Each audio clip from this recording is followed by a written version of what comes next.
Hello welcome to day 15 of introducing 1000 pets. ഇന്ന് നമ്മുടെ കൂടെ ഉള്ളത് റോത്തയും ഓറയാണ്. And റോത്തയുടെ ബേബിയാണ് aura. ആൻഡ് ഇവർ രണ്ടുപേരും മിനിയേച്ചർ ഷ്നോസേഴ്സ് ആണ്. ഇവരുടെ സ്വദേശം എന്ന് പറയുന്നത് ജർമ്മനിയാണ്. അവിടെ ഫാമിലൊക്കെ എലികളെ പിടിക്കാൻ യൂസ് ചെയ്തുകൊണ്ടിരുന്ന ചെറിയൊരു ഡോഗ് ബ്രീഡാണ് മിനിയേച്ചർ ഷ്നോസേഴ്സ് എന്ന് പറയുന്നത്. എല്ലാ ഡോഗ് ബ്രീഡ്സിനെയും പോലെ തന്നെ വളരെ ലോയലായ, ഫ്രണ്ട്ലി ആയ, അഫെക്ഷനേറ്റ് ആയ ഒരു ഫാമിലി ഡോഗാണ് മിനിയേച്ചർ ഷ്നോസേഴ്സ് എന്ന് പറയുന്നത്. ഇവരുടെ ഏറ്റവും വലിയ പ്രത്യേകത എന്ന് പറയുന്നത് തന്നെ ഇവരുടെ ഈ ലുക്കാണ്. നമ്മുടെ വീട്ടിലെ കാർന്നവരുടെ മാതിരി വലിയ കട്ടിപ്പുരുകവും നീളമുള്ള താടിയും മീശയൊക്കെയാണ് ഇവരുടെ ഒരു ഡിസ്റ്റിങ്റ്റീവ് ആയിട്ടുള്ള ഒരു ഫീച്ചർ എന്ന് പറയുന്നത്. ഇവർ ശരിക്കും പറഞ്ഞാൽ 3 ഡിഫറെന്റ് സൈസസിലാണ് വരുന്നത്. ജയന്റ് ഉണ്ട്, സ്റ്റാൻഡേർഡ് ഉണ്ട്, മിനിയേച്ചർ ഉണ്ട്. നമ്മുടെ കയ്യിലിരിക്കുന്നത് ഇപ്പോൾ മിനിയേച്ചറിന്റെ സോൾട്ട് ആൻഡ് പെപ്പർ എന്ന് പറഞ്ഞൊരു കളറാണ്. ഈ ഷ്നോസേഴ്സിൽ ഇന്റർനാഷണലി റെക്കഗ്നൈസ്ഡ് ആയിട്ടുള്ള 4 കളർ വെറൈറ്റീസ് ആണ് വരുന്നത്. ഒന്ന് പ്യോർ ബ്ലാക്ക്, പിന്നെ ബ്ലാക്ക് ആൻഡ് സിൽവർ, പിന്നെ വൈറ്റ്, പിന്നെ നമ്മുടെ കയ്യിലിരിക്കുന്ന ഈ സോൾട്ട് ആൻഡ് പെപ്പർ. ഇവര് ഒരു ഹെയറി ബ്രീഡാണ്. ഇവരുടെ കോട്ടിനെ നമ്മൾ വയറി കോട്ട് എന്നാണ് പറയാ. അപ്പോൾ ഗ്രൂമിംഗ് റിക്വയർമെന്റ്സ് ഒക്കെ അത്യാവശ്യം നല്ലോണം ഉണ്ടാവും. അതുപോലെ തന്നെ നല്ലൊരു വാച്ച് ഡോഗ് ആണ് ഷ്നോസേഴ്സ് എന്ന് പറയുന്നത്. നല്ല അലേർട്ട് ആയിട്ടുള്ള, ഇന്റലിജന്റ് ആയിട്ടുള്ള ഒരു ബ്രീഡാണ്.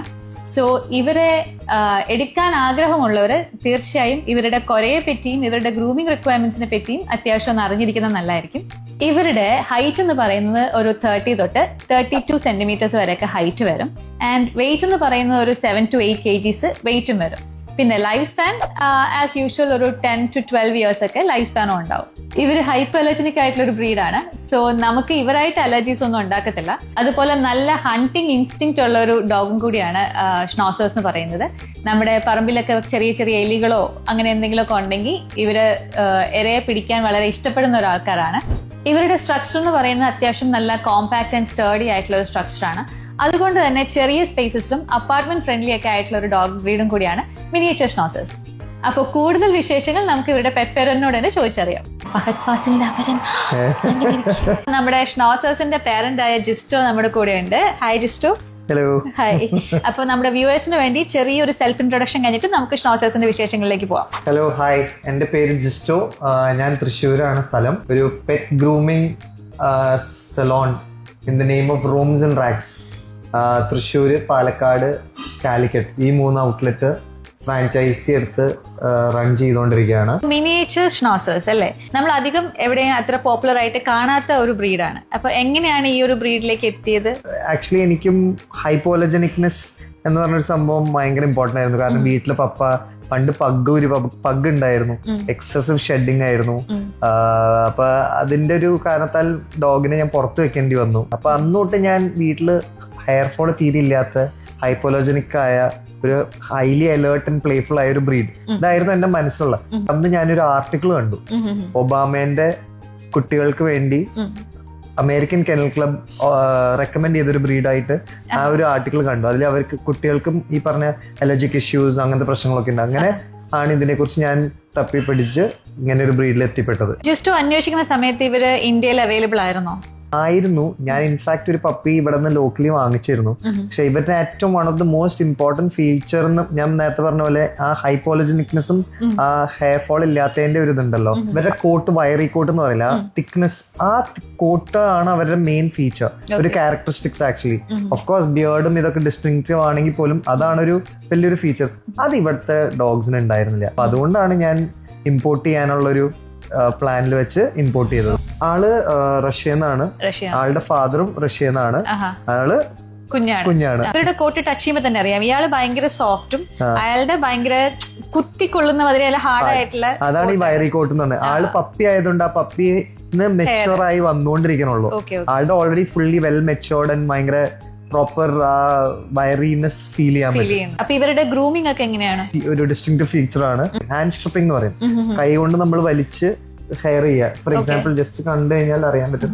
നമ്മൾ വെസ്റ്റ് ഒന്ന് വലിച്ചു കഴിഞ്ഞാൽ ഹെയർ വരും. അവർക്ക് വേദന എടുക്കില്ല, അതൊന്നും ചെയ്തില്ല. ഇത് ചെയ്താലാണ് അവർക്ക് ആ ഒരു കോട്ട് പ്രോപ്പറായിട്ട് മെയിൻറ്റെയിൻ ചെയ്യാൻ പറ്റുക. പല ഗ്രൂമിംഗ് സെന്റേഴ്സിൽ അറിയില്ല.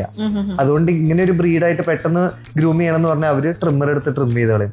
അങ്ങനെ ചെയ്ത് കഴിഞ്ഞാൽ ഇവർക്ക് ഈ പറഞ്ഞ പോലെ നോർമൽ കോട്ടിലേക്ക് മാറും. ഹാൻഡ് സ്ട്രിപ്പിംഗ് ചെയ്യുകയാണെങ്കിൽ ഇവരുടെ ഗ്രൂമിംഗ് ടൈം എത്രയായിരിക്കും? കണ്ടിന്യൂസ് ഗ്രൂമിംഗ് ആണ്. നമ്മളിപ്പോ ഷിറ്റ്സു അല്ലെങ്കിൽ വേറൊരു ബ്രീഡ് പെട്ടെന്ന് ഓടിപ്പോയിട്ട് ഒരു 5 മാസം 6 മാസം ഗ്രൂം ചെയ്യാണ്ട് നമ്മൾ പെട്ടെന്ന് പോയിട്ട് നല്ലൊരു ഗ്രൂമർ അടുത്ത് പോയിട്ട് ഗ്രൂം ചെയ്യാൻ പറഞ്ഞാൽ ഗ്രൂം ചെയ്ത് തരാൻ പറ്റും. പക്ഷെ ഇവർക്ക് എന്ന് പറഞ്ഞാൽ continuously at least once in 45 days നമ്മളൊന്ന് ഗ്രൂം ചെയ്യണം. ഇവര് അത്യാവശ്യം നല്ല എനർജറ്റിക് ആയിട്ടുള്ള ഭയങ്കര പ്ലേഫുൾ ആയിട്ടുള്ള ഒരു ബ്രീഡാണെന്ന് പറയുന്നുണ്ട്. അതുപോലെ തന്നെ ഇവര് കുറച്ച് സ്റ്റബേൺ ആണെന്നും കേൾക്കുന്നുണ്ട്.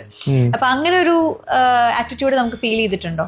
സ്റ്റബേൺ ആണോന്ന് ചോദിച്ചാൽ സ്റ്റബേൺ ആണ്. ആക്ച്വലി ഹൈലി ഇന്റലിജന്റ് ബ്രീഡാണ്. They have a very good character of their own, individuality of their own. അപ്പൊ അവര് പെട്ടെന്ന് പോയിട്ട് നീ എടാ അതെടുത്ത് ചെയ്, ഇത് ചെയ്, അങ്ങനെ ചെയ് എന്ന് പറഞ്ഞാൽ they'll think, they have the ability to think. അവരുടെ സ്വന്തമായി അവർ ചിന്തിച്ച് if they think that's right, okay, they'll go along with it. അല്ലാണ്ട് ട്രെയിനബിലിറ്റിയും വളരെ ഹൈ ആ. പക്ഷെ എന്നാലും അവർക്ക് ഒരു സെക്കൻഡ് ഒന്ന് നോക്കി അവർക്ക് അത്ര കംഫർട്ടബിൾ അല്ലാന്ന് തോന്നുകയാണെന്നുണ്ടെങ്കിൽ അവരത് ചെയ്യില്ല. ചില കാര്യങ്ങളൊന്നും ട്രെയിൻ ചെയ്യേണ്ട ആവശ്യമില്ല. ഇപ്പൊ ഞാൻ എന്റെ സ്റ്റോറും വീടും ഇത്ര അടുത്താണ്. അപ്പോഴും ഞാൻ അവിടെ നിന്ന് ഇപ്പൊ വീട്ടിലേക്ക് വരുമ്പോ ലീഷ് പോലും വേണ്ട. ഓൾമോസ്റ്റ് ഒരു 50 meters റോഡ് ആക്സസ് ഉള്ളതാ. എന്നാലും അതേക്കടെ അവര് വന്ന് ലീഷ് ഇല്ലാണ്ട് തന്നെ അവര് വരും. ഇന്റലക്ച്വൽ എബിലിറ്റി അത്യാവശ്യം നല്ല കൂടുതലാണ്. ഇവർക്ക് സെപ്പറേറ്റ് ആയിട്ട് എന്തെങ്കിലും ട്രെയിനിങ് പ്രൊവൈഡ് ചെയ്തിട്ടുണ്ടോ? ഞാൻ ഇതുവരെയായിട്ട് ഒരു ട്രെയിനിങ് ഇവർക്ക് കൊടുത്തിട്ടില്ല. മെയിൻ റീസൺ ഞാൻ കൂടുതൽ ബിലീവ് ചെയ്യണത് bonding is more important than training. Spend time with dogs, they'll automatically get trained എന്നുള്ള ഒരു ഇതാണ് ഞാൻ ബിലീവ് ചെയ്യണത്. For me it is proof. എനിക്ക് ഇപ്പൊ ഇവരെ എവിടെ പോയാലും കൊണ്ടുപോകാനാണെങ്കിലും എപ്പോൾ എവിടെ നിന്ന് വിളിച്ചു വരികയാണെങ്കിലും everything she very well obeys. അതിന് ഒരു പ്രൊഫഷണൽ ട്രെയിനിങ്ങോ ഒന്നും ചെയ്തിട്ടില്ല. ജസ്റ്റ് സ്പെൻഡ് ടൈം മാത്രമേ ചെയ്തിട്ടുള്ളൂ. എനിക്ക് ചോദിക്കാൻ വരുന്ന വേറൊരു കാര്യം എന്ന് വെച്ചാൽ ഇവരുടെ അഗ്രഷനെ പറ്റിയാണ്. മറ്റൊരു പെറ്റോ അല്ലെങ്കിൽ മറ്റൊരു അനിമലിനെയോ കാണുമ്പോൾ ഇവരുടെ ഒരു പ്രേ ഇൻസ്റ്റിങ്ക്റ്റ് ഉണ്ടല്ലോ, അത് വർക്ക്ഔട്ട് ആവോ? നമ്മൾ കൺട്രോൾ ചെയ്യാൻ പറ്റാത്ത രീതിയിൽ വല്ലോ പെട്ടെന്ന് എന്താ പറയുക, ഒരു പൂച്ച അല്ലെങ്കിൽ ഒരു കാക്ക ഒരു അണ്ണാനും ഓടിപ്പോയാൽ പെട്ടെന്ന് അലേർട്ടായി അതിന്റെ പുറകെ പോകാനുള്ള ഒരു ഇതൊക്കെ കാണിച്ചിട്ടൊക്കെ ഉണ്ട്. ഓവർ അഗ്രസീവ് ആയിട്ട് എനിക്ക് തോന്നിയിട്ടില്ല. ഡിസ്ട്രാക്ഷൻസ് വന്നാലും നമ്മൾ വിളിച്ചാൽ തിരിച്ചു വരും. ഇവരുടെ ഡയറ്റ് ഒക്കെ എങ്ങനെയാ? ഞാൻ സ്ട്രിക്ട്ലി ഡ്രൈ ഫുഡാണ്. പപ്പീസ് ആകുമ്പോൾ സപ്ലിമെന്റ്സും ഇതും ഉണ്ടാവും. ആദ്യം ഞാൻ ഒറിജിനായിരുന്നു. ഞാൻ ഒറിജിനിൽ മാറ്റി നേച്ചേഴ്സ് പ്രൊട്ടക്ഷൻ എന്ന് പറഞ്ഞൊരു ബ്രാൻഡ് ഉണ്ട്, ലിത്വേനിയൻ ബ്രാൻഡ്. അതാണ് ഞാനിപ്പോ അത് കൊടുക്കുന്നത്. ഇവരുടെ ഒരു ആക്ടിവിറ്റി ലെവൽ അല്ലെങ്കിൽ നമ്മുടെ ട്രെയിനിങ് റിക്വയർമെന്റ്സ് ഒക്കെ എന്താണ്? എക്സസൈസിന്റെ അധികം വലിയ പ്രശ്നങ്ങളൊന്നുമില്ല. ഫ്ലാറ്റില് വളർത്താൻ പറ്റിയ ഒരു ബ്രീഡാണ്. തോന്നണേ എന്റെ പപ്പീസ് എല്ലാരും ഈ ബോംബെ ഫ്ലാറ്റ് കൾച്ചറിൽ വരുന്ന മിക്ക ഇതിലേക്കാണ് പോയിരിക്കുന്നത്. ഓക്കെ ജിസ്റ്റു, അപ്പൊ എന്തായാലും താങ്ക് യു സോ മച്ച്. നമുക്ക് മിനിയേച്ചർ ഷ്നോസേഴ്സിന്റെ ഡീറ്റെയിൽസും നല്ല ഇത്രയും ഇലാബറേറ്റ് ആയിട്ട് നമുക്ക് ഇവരെ പരിചയപ്പെടുത്തി തന്നതില്. അപ്പോൾ ഇതുപോലുള്ള ഇൻട്രസ്റ്റിംഗ് ആയിട്ടുള്ള ഇൻഫർമേറ്റീവ് ആയിട്ടുള്ള പെറ്റ് വീഡിയോസ് നിങ്ങൾക്ക് കാണാൻ താല്പര്യം ഉണ്ടെങ്കിൽ please do follow our page. അതുപോലെ അടുത്ത ദിവസം മറ്റൊരു പെറ്റുമായി കാണാം. Until then take care, by.